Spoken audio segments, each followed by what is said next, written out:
It's just past midnight in a cramped workshop somewhere in 14th century London. The air is thick with sulfur fumes and charcoal smoke. Your eyes sting, your lungs burn. A 5-foot clay furnace called an athanor dominates the room, glowing faintly, its fire fed for weeks straight without stopping. Crucibles, glass flasks, and ceramic vessels clutter every surface. In the corner, a wooden tub of rotting organic matter reeks so badly that your neighbors have complained to the authorities. Again, you're an alchemist. You've spent the last 3 years of your life and every coin you own chasing a single goal: the Philosopher's Stone. A substance you believe can turn lead into gold and cure every disease known to man. You haven't found it. You probably never will. Welcome to the real life of a medieval alchemist. It's not the mystical, romantic image you've seen in movies.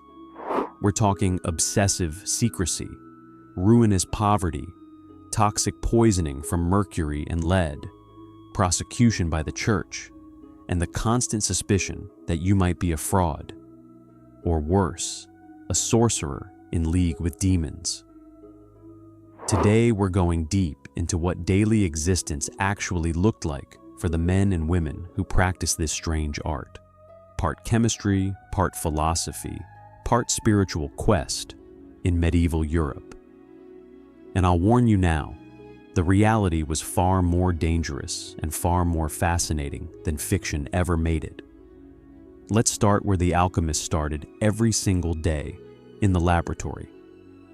The workshop was the center of an alchemist's world. Unlike anything else in the medieval trades, the alchemy lab was treated as a sacred space, rarely shown to outsiders and fiercely guarded from prying eyes, and walking into one would have overwhelmed your senses. The dominant feature was the athanor, the alchemical furnace. Built from brick or clay, it typically stood over 5 feet tall, shaped like a tower with a domed roof. The athanor, its name derived from the Arabic al-tanur, meaning oven, served one critical purpose: maintaining a low, constant heat over extremely long periods. Some experiments required the furnace to burn continuously for up to 40 weeks.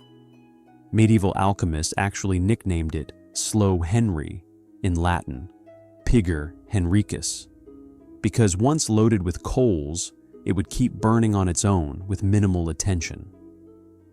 But the athanor was only the beginning.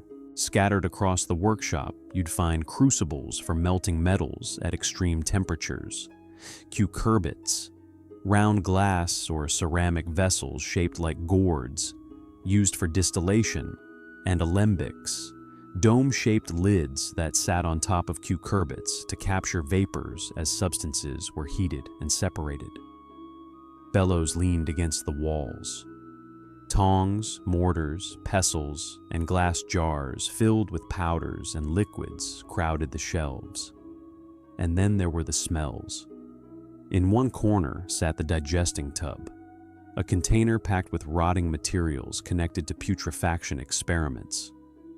The stench of sulfur, burnt metals, and decomposing matter would have been overwhelming.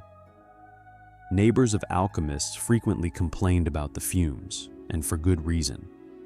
Fire was the alchemist's primary tool, and controlling it was an obsession.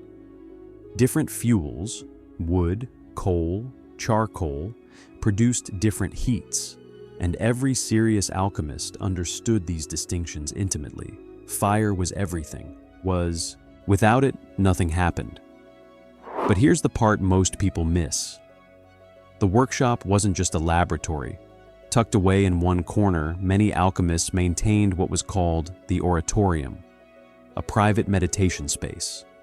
They would spend hours here in contemplation, because alchemy wasn't purely a physical discipline. Medieval alchemists genuinely believed that their own spiritual purity directly affected the outcome of their experiments. If your mind was impure, your experiments would fail.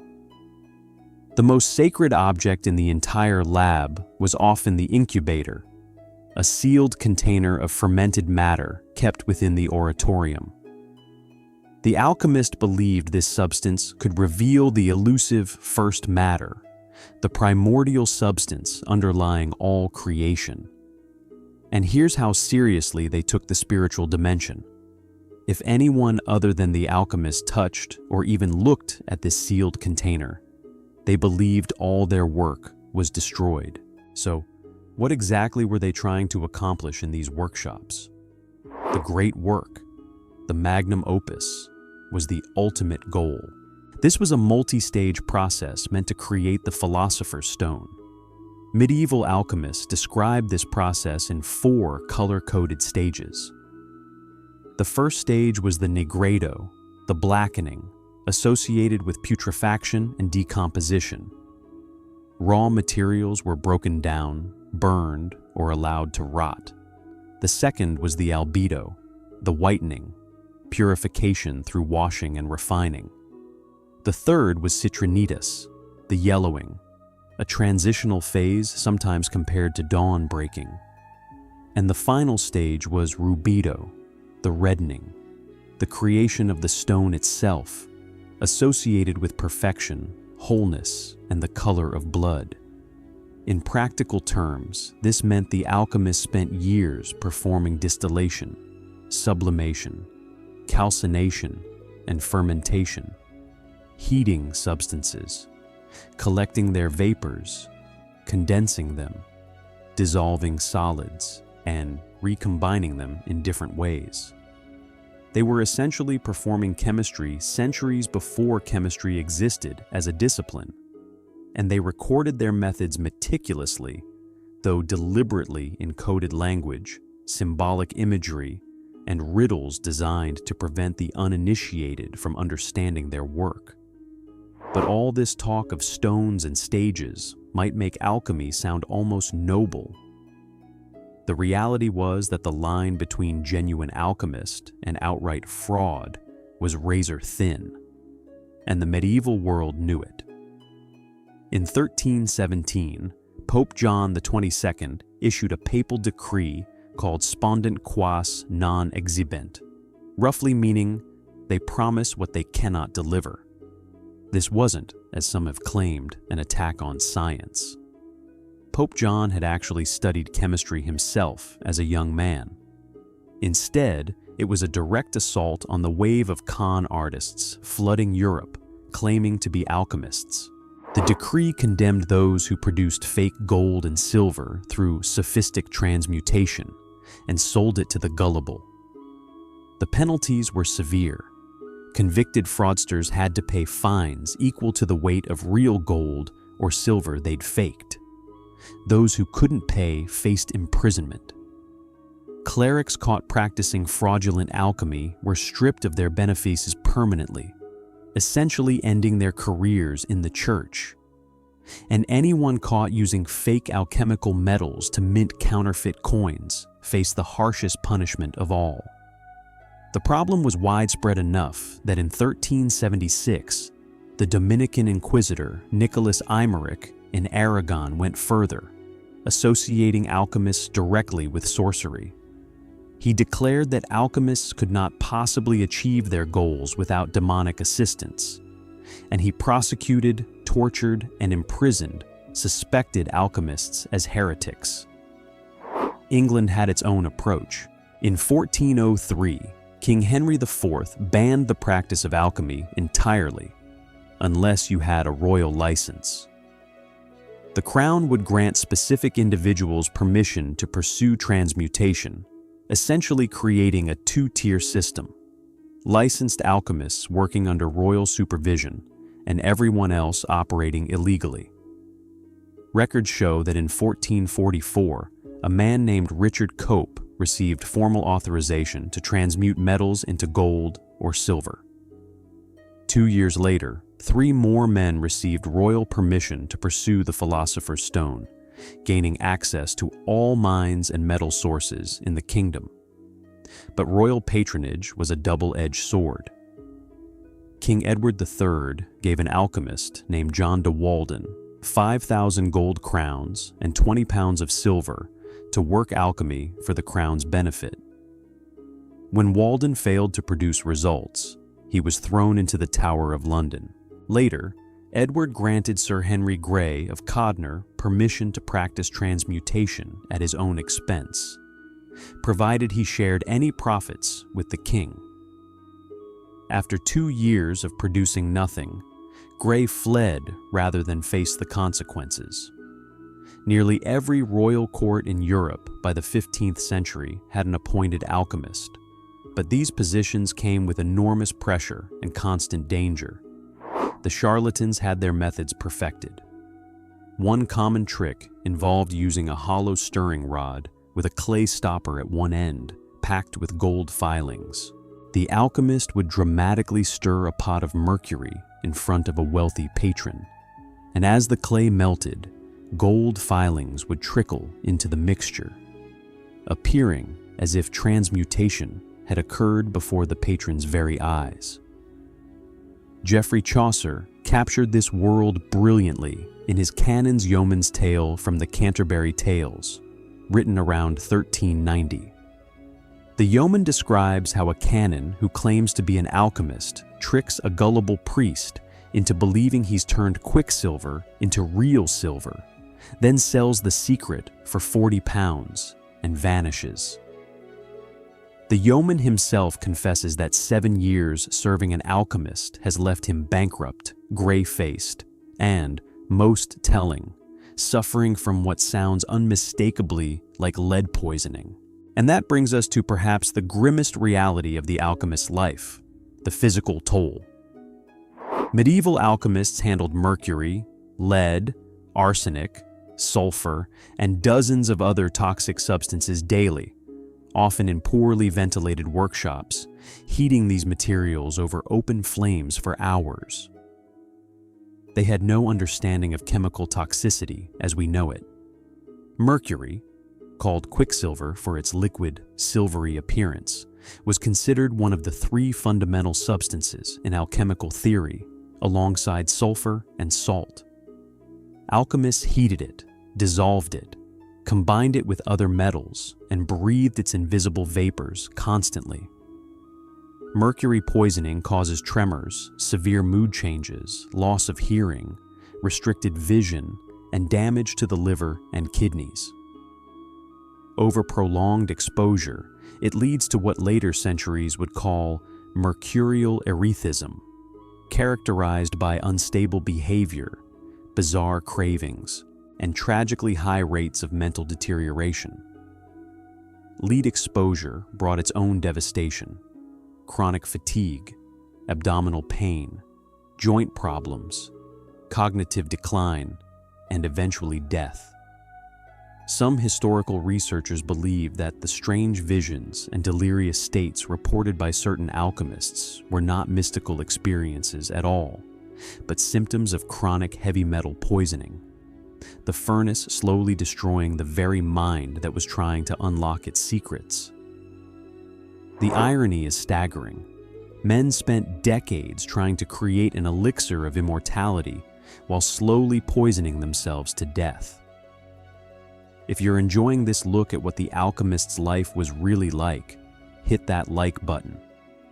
And if you want more deep dives into medieval working life, make sure you're subscribed, because we're about to talk about the men who actually shaped this tradition and why their work matters more than you might think.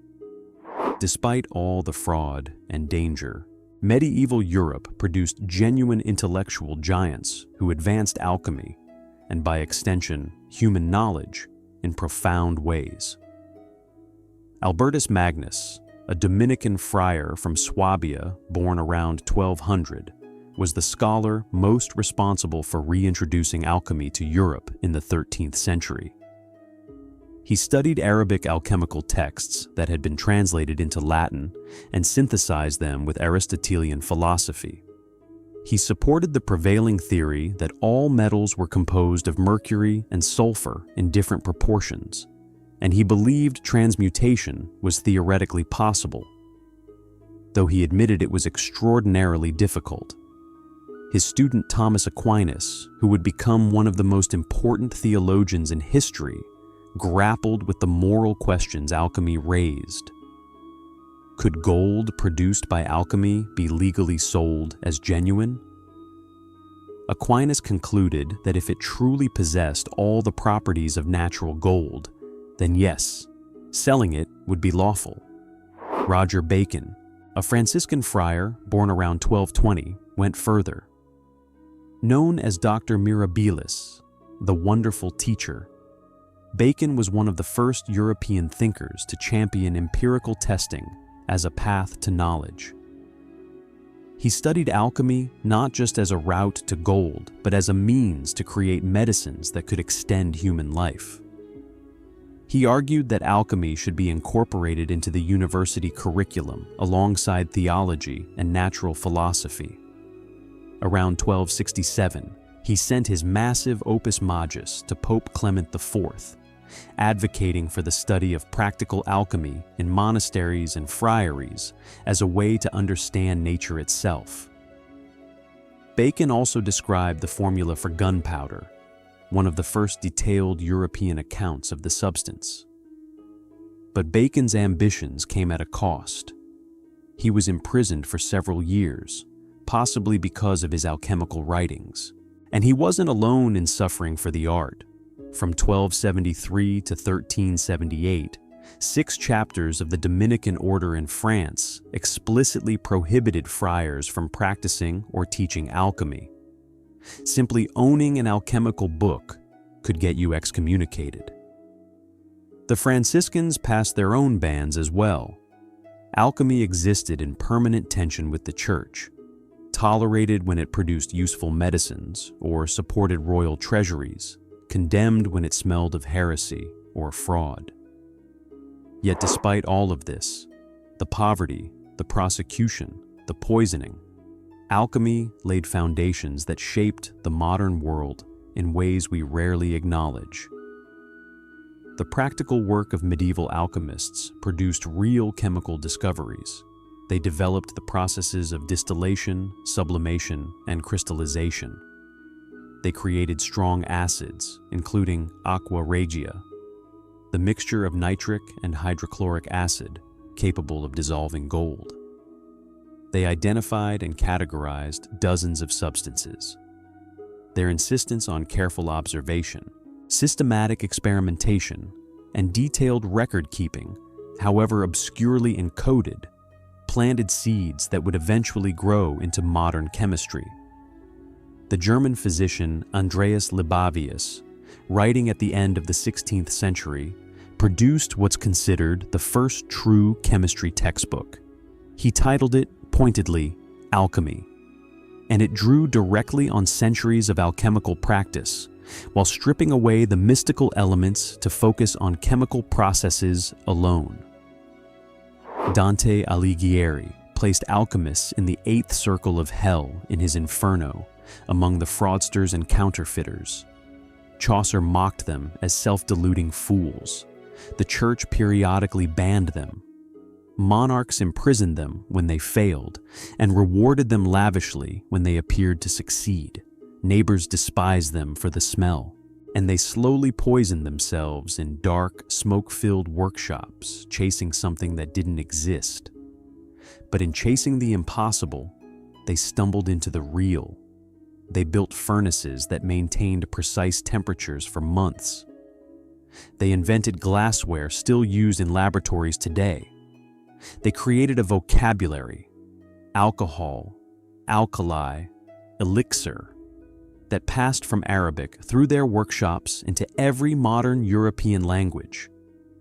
And they established the radical idea that the natural world could be understood, manipulated, and transformed through systematic human effort.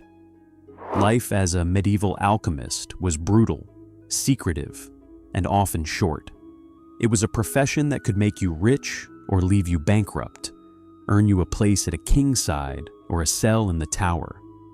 It could expand your mind or destroy it with mercury fumes. And through it all, the alchemist kept the fire burning, because behind every failed experiment was the unshakable belief that the next one might change everything. If you enjoyed this deep dive into the life of a medieval alchemist, smash that like button and subscribe for more looks at how people really lived and worked in the Middle Ages. What other medieval workers would you like to see covered? Let me know in the comments below. As always, thank you for watching, and see you in the next one.